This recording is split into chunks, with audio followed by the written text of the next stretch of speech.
So I'm really hoping that this session will be one that really goes deep into your mind and helps you start to rethink things.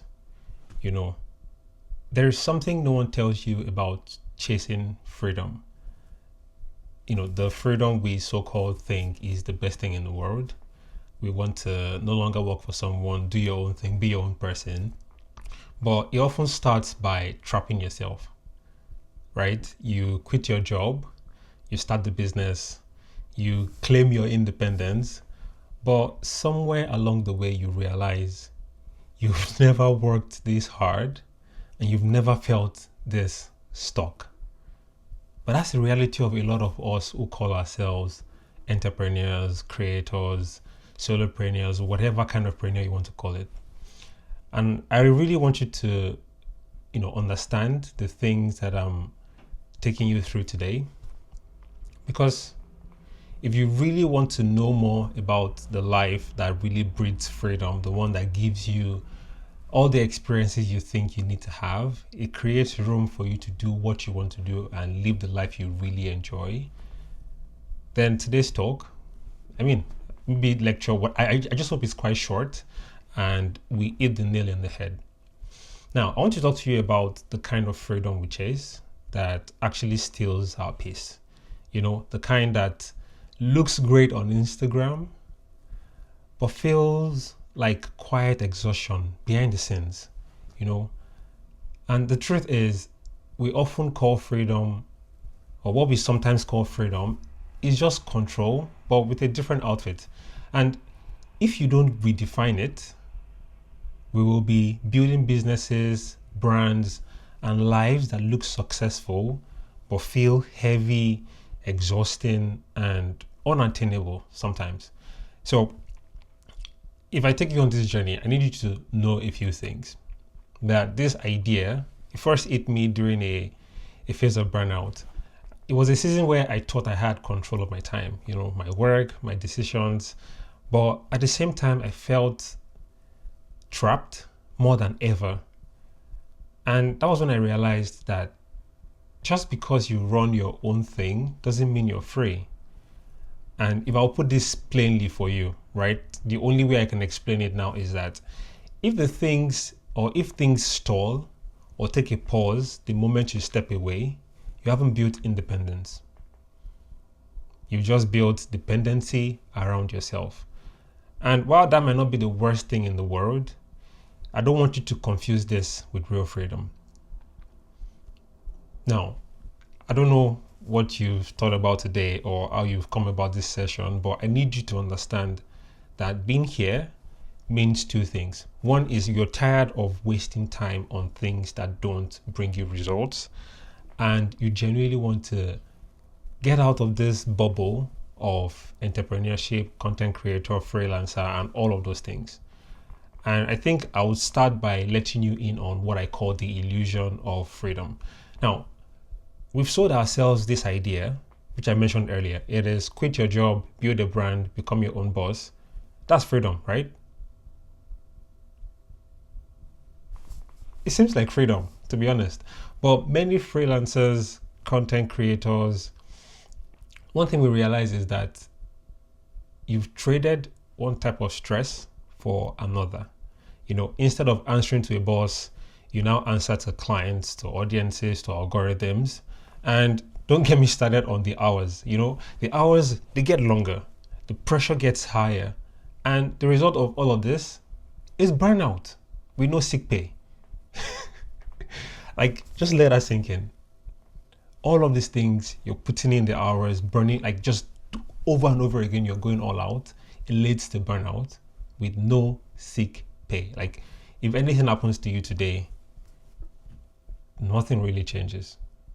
And that is the very awful truth. Most people don't want freedom. They want control that looks like freedom. And we glamorize the idea of being your own boss, but real freedom doesn't come from quitting your 9 to 5. It comes from building something that can survive without you. And there's a very big difference between being self-employed and being free. Because if you have to slow down or if you have to show up every day or everything falls apart, you don't own a business. What you own is a job with work hours. And if I would tell you this with all the care and strength inside of me, freedom is expensive. It costs discipline, systems, delegation, and sometimes your ego, because you have to let go of being the hero of the story to scale it. So yeah, build a brand, go solo, be the face, but eventually if you want freedom, you need to stop being the product. There was a time I decided to just understand what this freedom thing was shouting all about is and redefine it for myself. And I realized that freedom is not about having control over your schedule. It's about having systems in place so your business or your work thrives without you. That is real freedom. Real freedom isn't when you stop working. It is when you choose when, where, and how. So if you want to build this kind of freedom, you don't build it by just word of mouth or by grinding 24/7. No, you do that through systems. I'm talking about automating the things you do, using templates, workflows, things that make sure that you don't have to do repetitive tasks by yourself every single time. You also build this kind of freedom through people. Delegate, hire people, partner with others who will make your life easier. Then you can also do this through products, things that don't depend on you to keep showing up. I built a couple products in my creative business, and they still sell till today. Not because I constantly promote them. I haven't talked about some of them in like months, but the truth is, as long as they're there, even if I don't show up, it still gets found. Now you might be thinking, but you've built a large following on social media. It's not really about that. It's not about that. What I'm trying to let you know is that there is a way you present or position things that makes you go, oh, okay, I'm running a business. Because you don't own a business if you have to show up daily to keep it alive. You own a job with worse hours and more pressure. That's not freedom. That is burnout dressed in entrepreneurship. Well, let me get real with you for just a moment, right? There was a moment,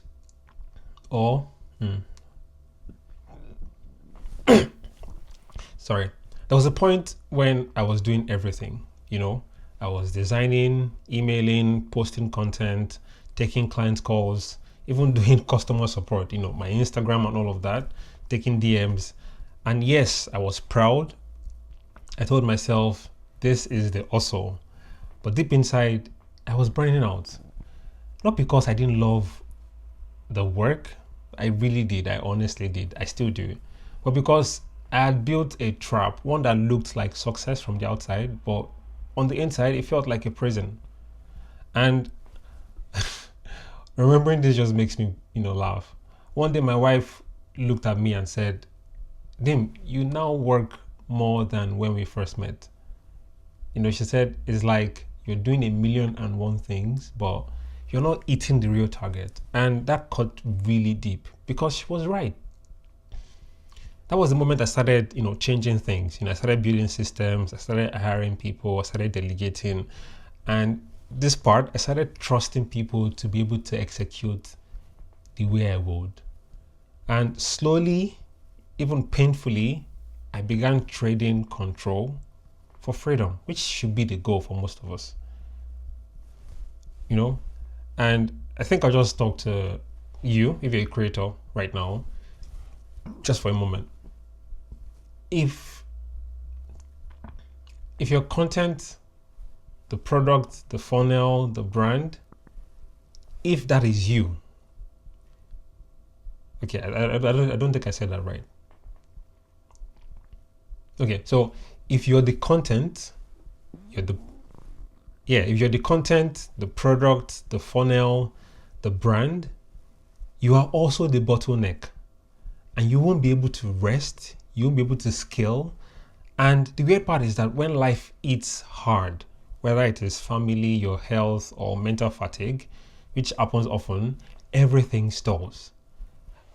So that's why at some point, we all have to choose whether to be the star of the show or build the show. It is very important. And I think today is a good day for another story. Back when my creator business was growing, I was still trying to do everything: DMs, content planning, marketing, partnership. And I'm doing all of this while being a new dad. I thought if I just kept pushing, I'll get ahead. But instead, I started falling apart. And my wife noticed. My son also felt it because I wasn't really present, even though I was at home. That was when I just decided that, I'm going to swallow my pride and start delegating. I had to bring others in and actually trust their judgment and stop being the hero of the story. Today, if you look at my Instagram, you will see that a lot of things, I don't do them anymore. Like, I've delegated them out. And you might be thinking, oh yeah, you have the money to do that. No, I'm using those things to be able to win back time so that I can focus more on things that can give me greater ROI, and my creator business didn't crash. In fact, it grew more and more sustainably, that I became more peaceful. And I learned something really important, which I'll share with you right now, that sometimes the best thing you can do for your freedom is to let go of control. If you're holding it this tight, that grip is going to hurt because whatever it is you're holding is weighing, and because you're not letting go, it keeps hurting you. So right now, I would love us to do something a little practical, right? And just to make this a whole lot plain in a way that makes you see beyond what I'm saying to you right now. If you're desperately, in the place where you want to move from self-employment to freedom, the first thing to do is build repeatable systems. It's not every time you have to reinvent the wheel daily. Don't do that. Like, that will just lead you to a place where you crash and burn. Build repeatable systems. And this looks like templates, automation, all of these things. If you go to Amplify and Scale, it's a page on Instagram, and it's a series I sort of do to help people and coach them on stuff like this. If you go there, you would actually see that I've broken down all of these things there in detail. That will really help you go from stressing over things that are repeatable, that you could put in a template, in an automation, in a system that just as it's happening, it keeps happening by default, and you don't have to do anything once you set it up. Very important. Then the next thing, outsource what drains you. Yes, you don't have the money right now. That's fine, but start small. It could be, depending on what level you're in your creative journey or your business, it could be starting with using tools and apps, AI stuff that really just, takes away some heavy duty. For example, instead of you getting a virtual assistant, you could just use, there's a tool called Mindy that I use on my email, and it just sort of does summarizing and all of that and gives me a draft of email to send back to a prospective client or a person, someone who is reaching out to me for coaching, and I just do all of that for them using AI. Now Gemini does it perfectly for Gmail. You could use ChatGPT. Just outsource what drains you. If you're making videos constantly for your business, if it's too expensive getting an editor, you could use all of these AI tools where you probably pay like £10 per month to just, or $10 per month to set up like an automated system where you record a long video and it chops it up into small bits, and you have something to work with. There are several ways to go about it. And like I said, go to Amplify and Scale on Instagram and you see all of these things detailed out there. So you don't have to spend too much time trying to find resources that will help you. This is a very short session, but I believe it will really help you go deeper into what you want to do. Now, the next thing is make the business teachable, or whatever it is you do. Find a way to document what you do. I mean, I'm a Christian, and the Bible says something around, the vision, make it plain, write it down so that whoever is coming can run with it. Find a way to detach yourself from the business. You are not the business. What you have, try and find a way to make sure that you can document it in such a way that someone else hears it and can do what needs to be done based on the things that you've put together. If it depends solely on you, it's a fail. I'm sorry, but that's the truth. And the next thing now is, if you can, create products that scale. I'm talking about courses, tools, frameworks. But before you go and start creating courses, make sure that you understand why you're doing these things. What is the why behind it? Is it of value? Is your audience asking for it? Are your customers requesting for things like this? I spoke to someone a few months ago. He was the co-founder and CTO of a platform called Disha, and was acquired by Flutterwave in Nigeria. And he built all of these things. Everything was great and lovely. But then he decided to take a step away from it and started looking for things to build, and realized that they built that particular platform because their customers were requesting for something that would make it easy for them to also build their own websites, and that became a solution. So think around it. What solutions can you bring up from what you already know? How can you turn your sawdust, like think of things that become very simple to you. How can you turn it into something that people can pay for? Things like that. And then the last thing now is, how do I put this? Measure what you're doing by sustainability, not all the vanity metrics. Like, don't look at so many number of shares, so many number of likes, the funnels, don't look at those things. Is it sustainable? Can it stand the test of time? Can it last a while? Right? Use that to judge, to measure, not likes, shares, all of those things. Numbers don't lie, yes, but then they can mislead you they can mislead you, because you need to look at the core of what you're building and see how well you can future proof it. If your brand is you, then future proof it by not being the only one in the room who can do what you do. I'll say that again. If your brand is you, then future proof you by not being the one or the only one in the room who can do what you do. And I think at this point, I'll probably just let us do some sort of exercise, how to gauge if your work is built for freedom.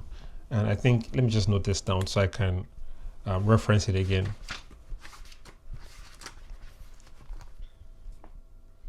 Yeah, is your work built for freedom?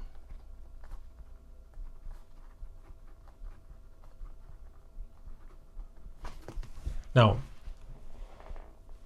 first thing to do, like I always say in my sessions, grab a notebook, maybe open the Google Docs, Google Keep, and write down answers to these questions I'm about to ask you, right? And the first question is, what are the daily tasks in your business or life that rely 100% on you? Answer that. If you can answer that, that's like the first step in the right direction. Then the second one is, if you had to step away for 2 weeks, what would break down first in your business? And one thing I've realized is, most time people answer this, they start with cash flow. And why?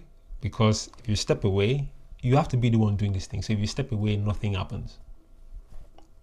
So answering these would really help. The number 3, what systems, tools, or people could help reduce your constant involvement?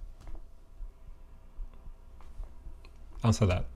And then the last one now would be, what are the things you can delegate right now, things you can automate, things you can eliminate this week that would help you start getting results? So these 4 questions, answer them, and trust me, things will start changing. I can guarantee you that. But I need you to remember this, that building for freedom starts with awareness, starts with a mindset shift. If you're building something, don't just ask, is this profitable? Is this lucrative? No. Ask more deep questions like, is this sustainable without me? Can this thrive even if I'm not there? can this scale even if I don't show up for a week, 2 weeks, 3 weeks, 4 weeks? Because the difference between owning a business and being owned by one is understanding this. Is this sustainable without me? And if you can answer that, I think you're closer to, breaking free or breaking out of this bubble of, being self-employed, entrepreneurship, and all of those things. So, I'm really glad that you stayed with me all the way, and I hope that this few minutes we spent together would go a long way in changing the way you see your business, see yourself, and understand what freedom or what true freedom really is. So, any questions?